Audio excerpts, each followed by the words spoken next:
Hello, everyone. Thank you for joining us this afternoon to talk about new perspectives, exploring hybrid access alternatives to promote accessibility and affordability in the Global South. My name is Sara. I'll be your moderator today. I work as a partnerships manager at a mission-driven digital research library called Zendy.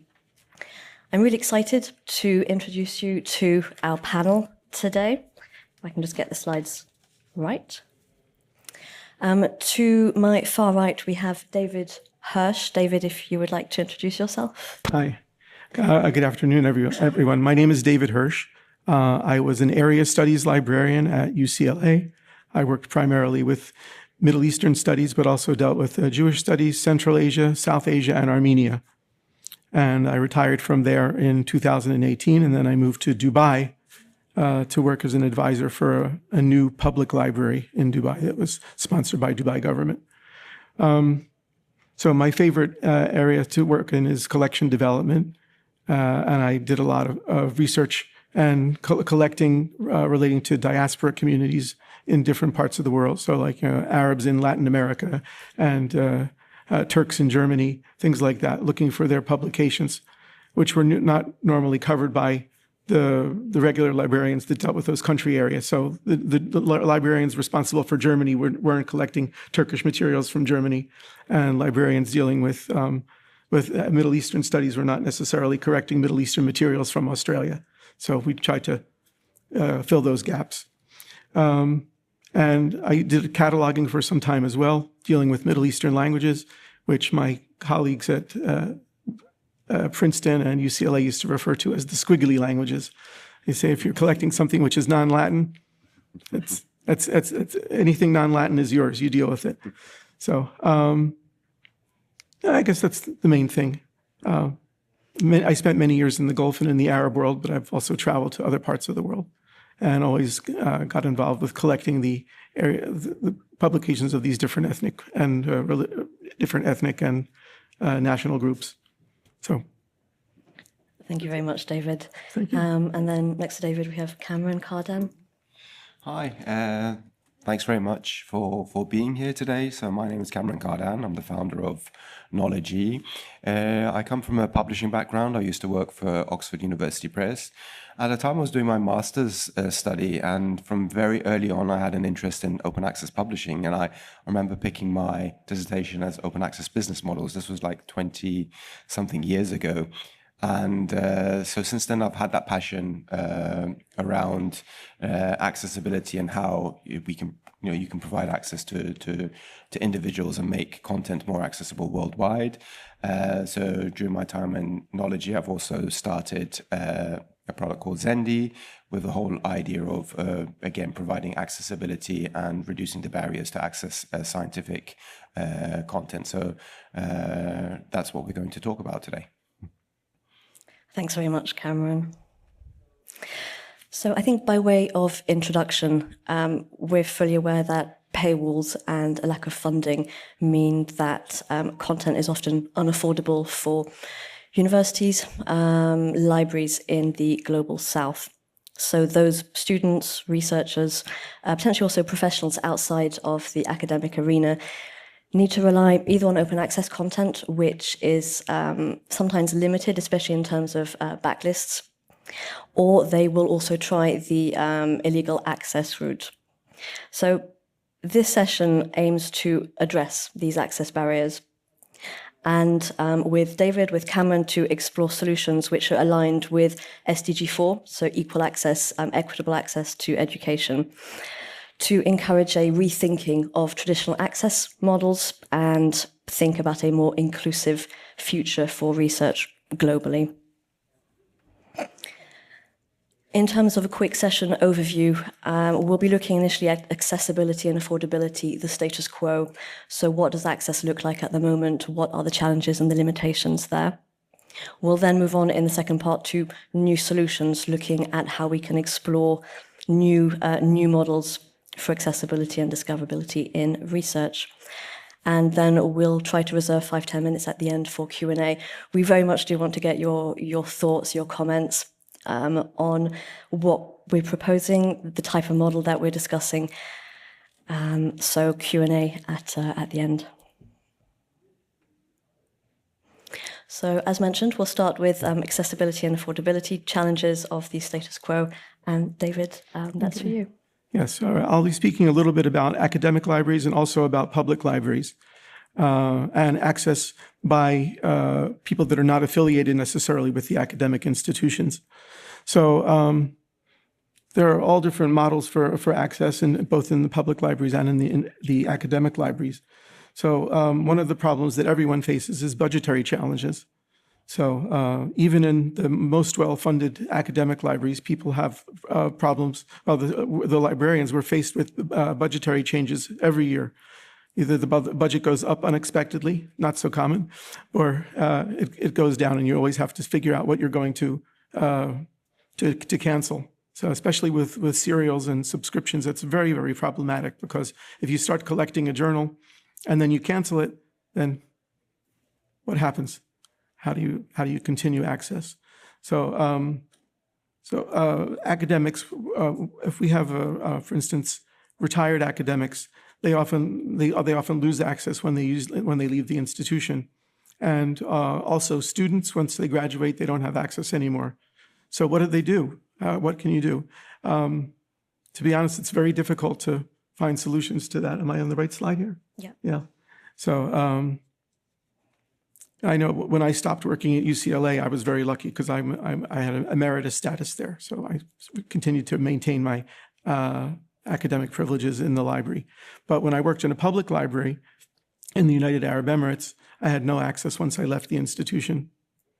So we have the issue of independent scholars, and they, if they're not affiliated with an institution, then they have a lot of problems relating to access.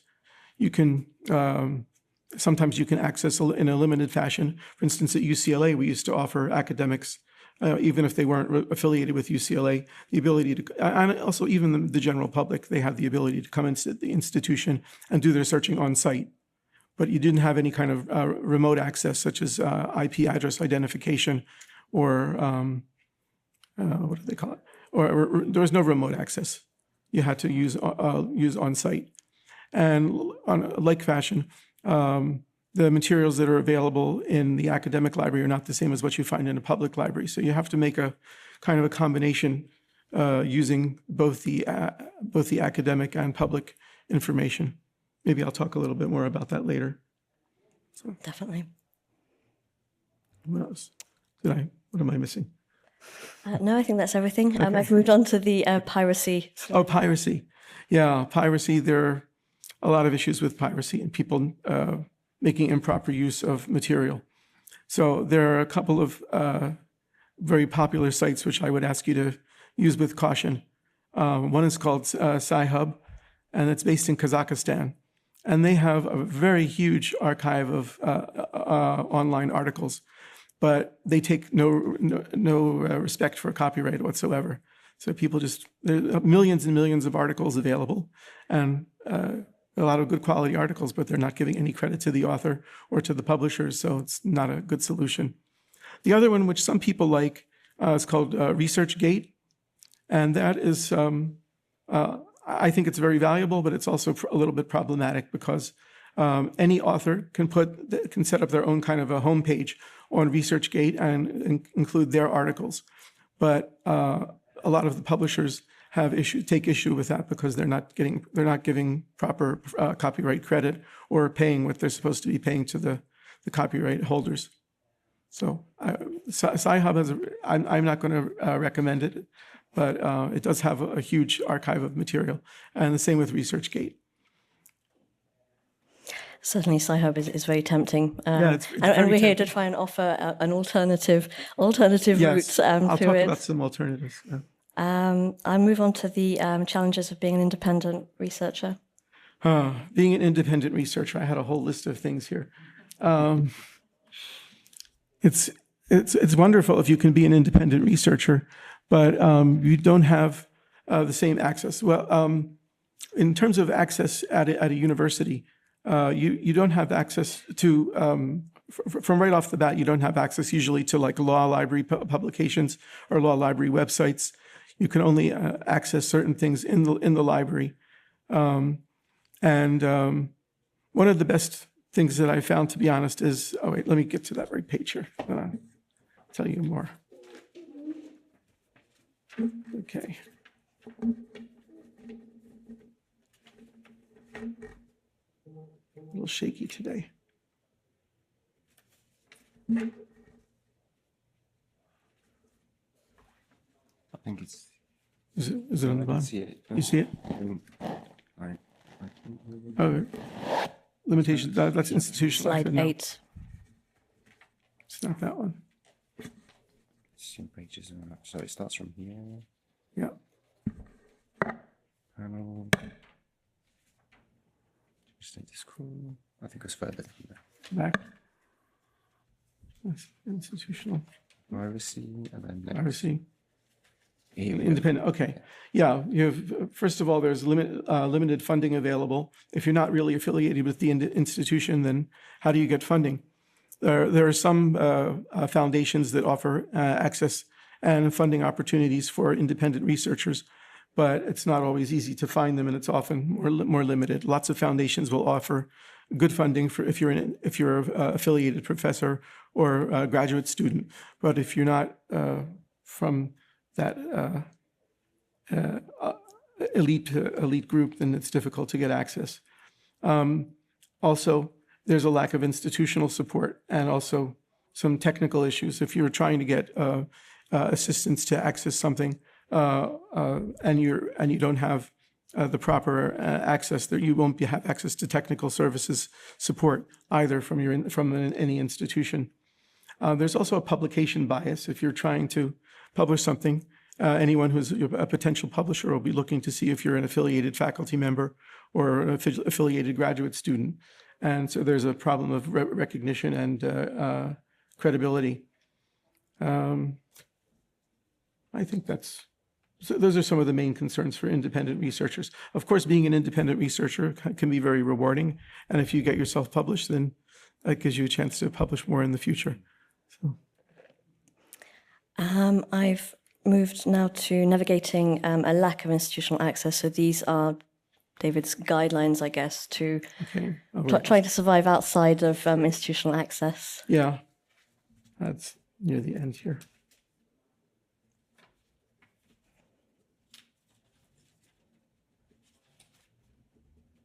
Sorry.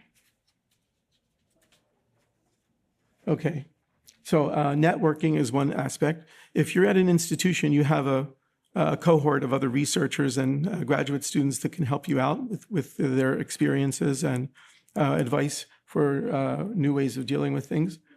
And you have a group of peers that help in your field. And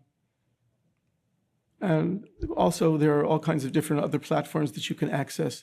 And I'll talk about those as well. But the Directory of Online Access Journals and the Directory of Online Access Books, DOAJ and DOAB. They're all very valuable, and you can find millions of resources, both periodical and monographic.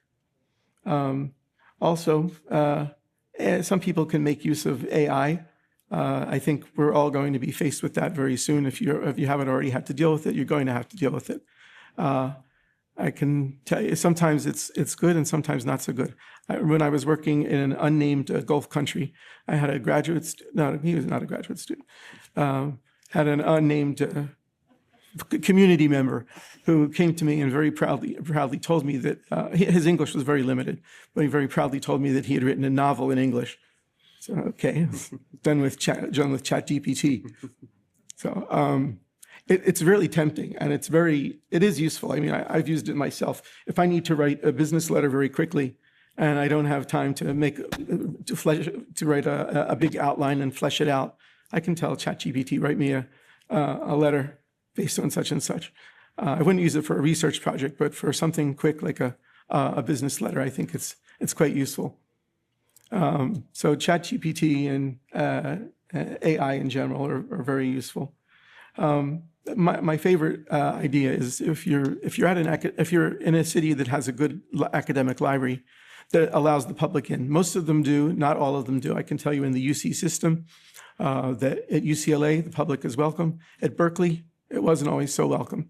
Maybe things have changed in the past few years, but when I visited there last, you were not allowed in if you were a member of the public.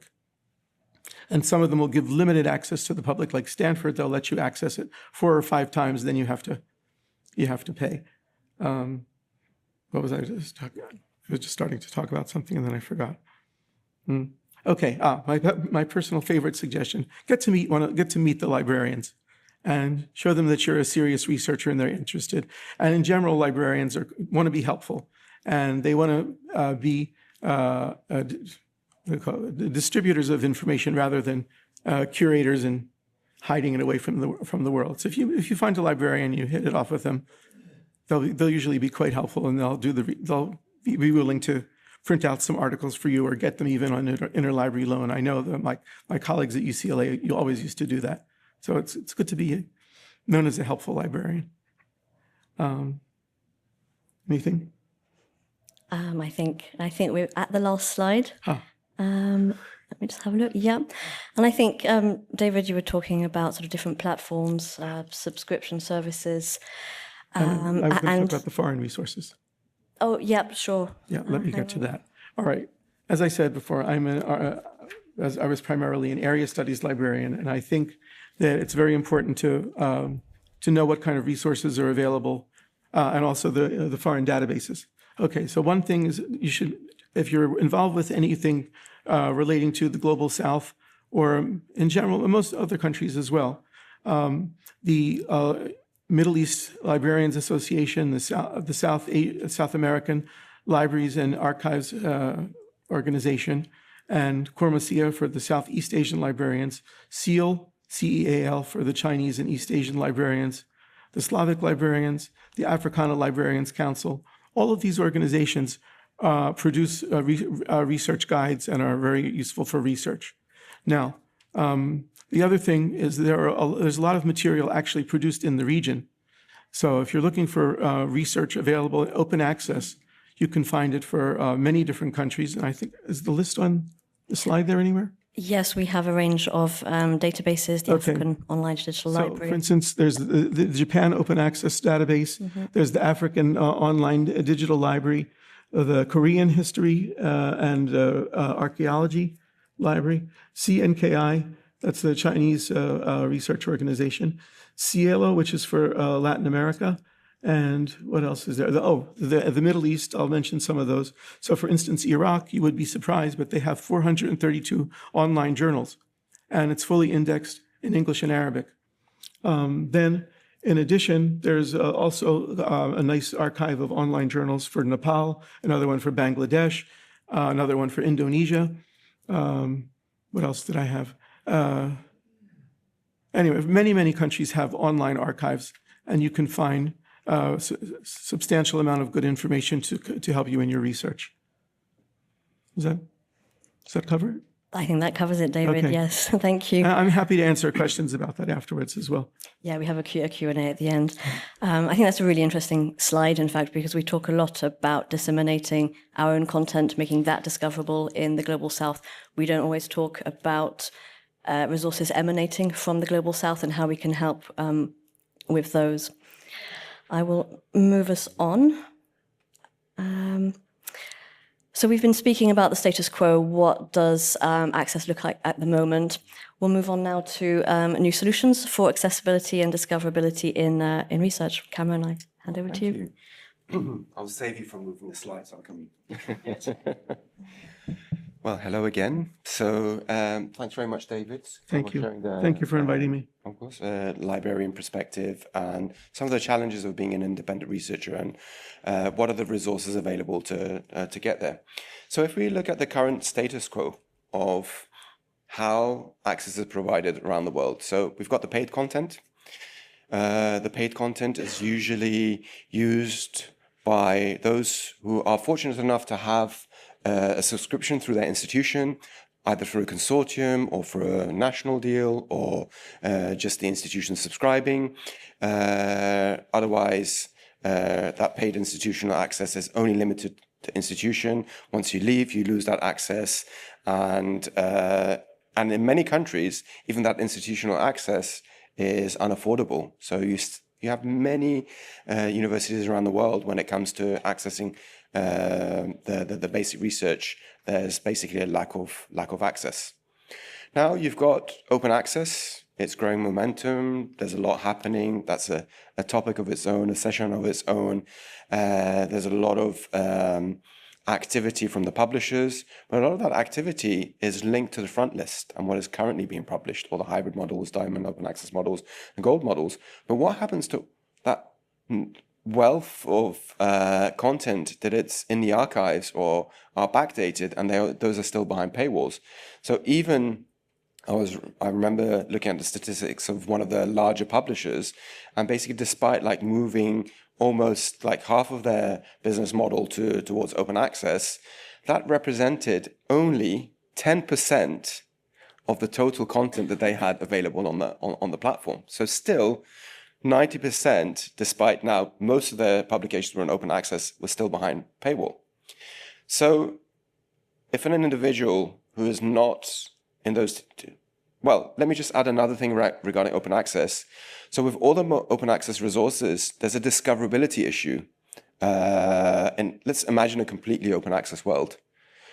Finding the content and discovering the content and accessing that content becomes very important. So it's not just, they multiple platforms, there were many regional examples, but most of the cases, those regional examples and that science produced from those parts of the world is hidden and it's missed because it's not included in that sort of global discovery of content.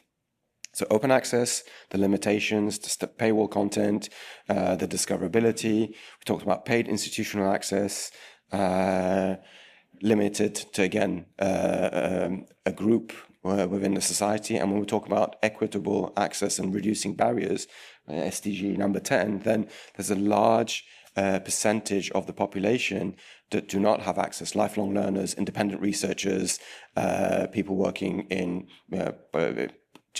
working professionals, those who just want to use evidence-based research for their decision-making.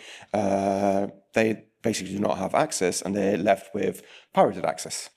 And the dangers of that was alluded before, the lack of copyright, respecting copyright, but also from a publisher perspective, that pirated access does not provide any analytics back to the publisher. So it's basically a black hole where the usage is not covered, the information is not missing, you don't know who's using, where is using, how much is being used.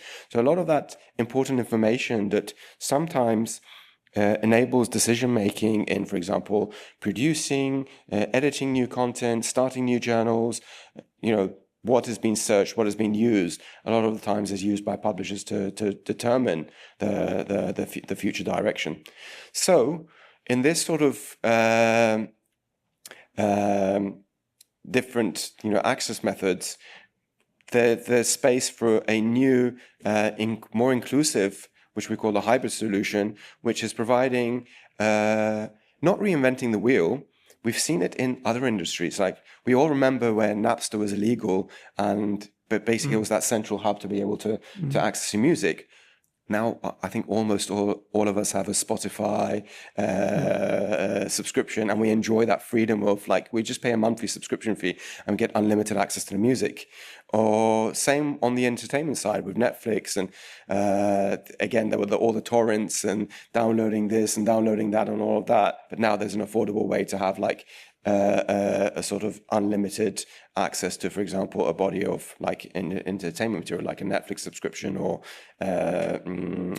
Amazon Prime, or so on and so forth. So, not reinventing the wheel, applying that to the same to the scholarly publishing industry, and trying to use that new model. Say, okay, there's a B2C subscription model where you pay a monthly subscription fee and you get unlimited access to all the content that is behind the paywall, and the publishers are allowing it. So that's sort of setting the scene. Now, how does it really work? So first of all, I'll jump to the second point, which in order to be able to provide that, you need to have that collaboration with the publishers and the consent from the publishers to be able to include them. And again, Going back to the music industry, we've all seen maybe seen the documentary The List, and the story of Spotify and the battles at the beginning with the label producers and all of that. But it's the same story. Like the content owners and the publishers, they need to allow the availability on that content within the various regions. And the experience that we've had is with some publishers, they've gone for a global perspective, and they've the whole aim of reducing those barriers and providing access to more and more people and individuals around the world. That's been an easier case, and in some cases it's been more difficult, or in some cases it's more like testing the waters. Let's try out different regions.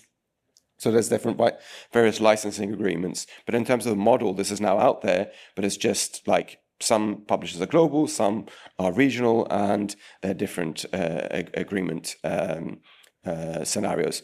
Now, readers, they pay a monthly subscription fee, and they get unlimited access to all the content that is behind the paywall. And the sign up in the region is based on that country IP authentication. So again, it enables that sort of flexibility with content being available in different regions. And when it comes to the business model, is either a one-off payment or a revenue share model based on the usage on the platform. So it's all very transparent. And but the payment is linked to the paywall content, and the monthly payment is somehow linked to for now. If you want to find an article, you pay, I don't know, $20, $30, $40 for a single pay-per-view on a publisher. This is for less than a monthly subscription fee. You get unlimited access to all the publisher content. So already there's a big difference in the value that you are getting.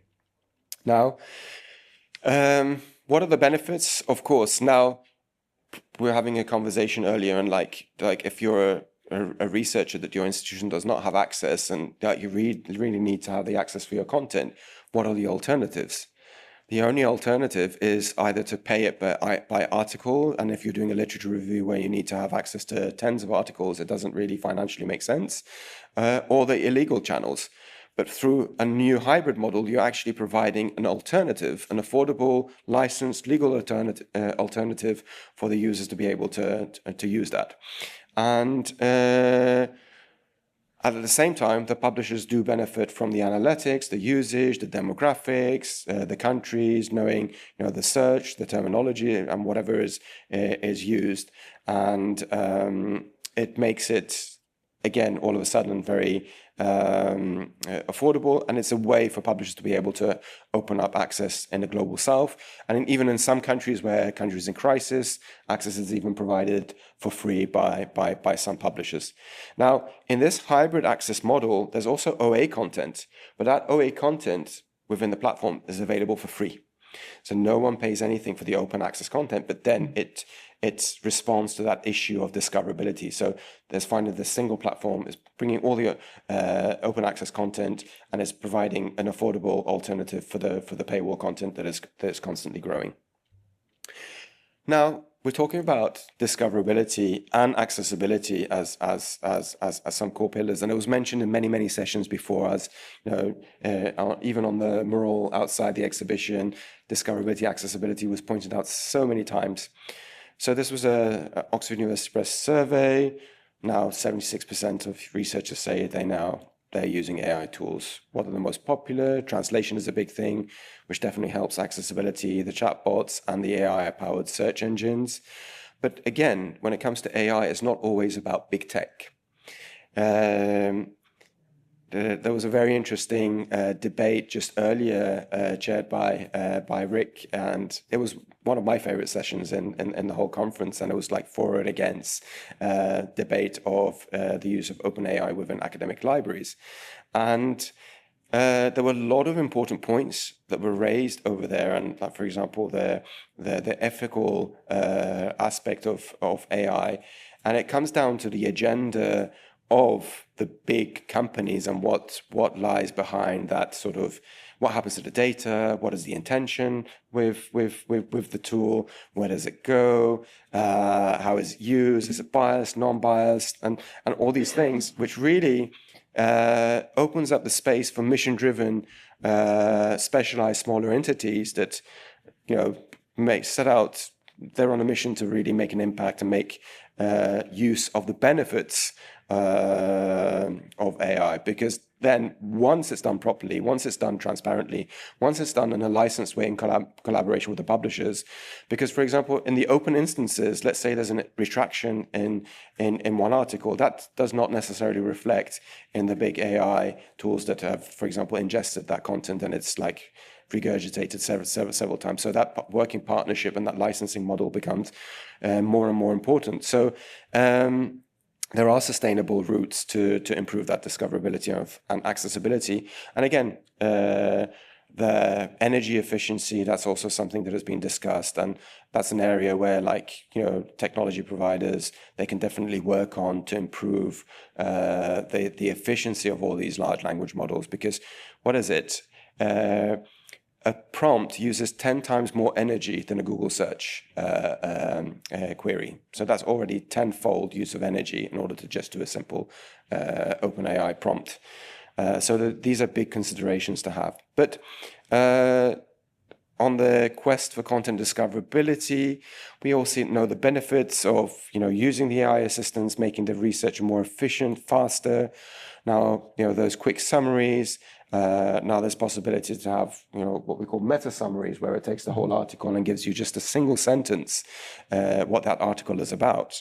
And then applying that to the mobile technology, the content summarization, keyword highlighting, the preferences, language detection, basically all those things are there to make the researcher's discovery journey much, much easier. So, of course, there's two dimensions to the use of AI. One is in the authorship and one is in the readership. So the focus today is really on the readership side and on the discoverability side. There's a wealth of tools on the authorship, and there's so many issues about you mentioned that writing a book using OpenAI, that's a complicated issue, but definitely there's benefits to those who English are not their first language.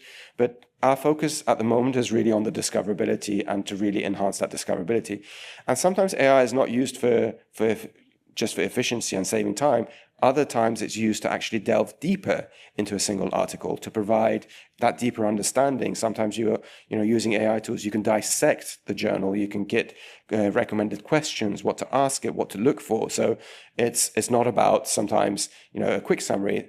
Other times it's really delving deeper into a topic and having a better and deeper understanding on that topic. How can it support content accessibility? And I think this is my last slide, right? We all see the benefits of text-to-speech, and which definitely supports those with reading challenges, ASRs that can really take spoken language into text, really enhancing accessibility to those with hearing impairments.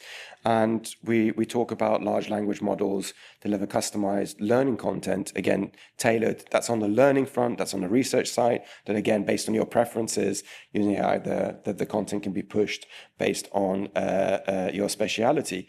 But accessibility is not always on the tools, it's also on understanding a topic. So I'm a big advocate of interdisciplinary, transdisciplinary research, and I believe like some of the global challenges that we have to have that interdisciplinary and multidisciplinary lens to study them, and really simplifying like a complex mathematical equation into a simple language, or for example taking someone who's not a biologist but is an engineer but is interested in biology, understanding those terminologies in simple language. That's again providing accessibility. That's making the content more and more available. Let's say there was an example earlier that, for example, a freshman student, trying to understand like complex topics, having that more understandable through the large language models, and again enabling that interdisciplinary and transdisciplinary understanding of complex topics. So again, accessibility is not just the tools that, the text to speech and the speech recognition, even translation tools, that's providing accessibility, because again, it's opening up content that previously was in a different language to you that don't speak that language, and making it accessible to you to be able to use it. So in summary, we talked about that it's not just open access versus paid access. Organizations and publishers need to be bold enough to experiment with different models as well, and to be able to open up content for not just those who are within organizations. There's lifelong learners. When we're talking about a really inclusive society, then anyone with a quest for learning needs to be able to access the information that they're looking for, whether it's in a different language, whether it's not in their speciality. All these tools are there to be able to provide that and reduce barriers to access. And of course, AI can play AI in the right hands and with the right intention. I really emphasize that can also play a pivotal role in really enhancing discoverability and supporting research in different areas. And on that note, I stop, and then if there's any questions, more than happy to take them. Thank you.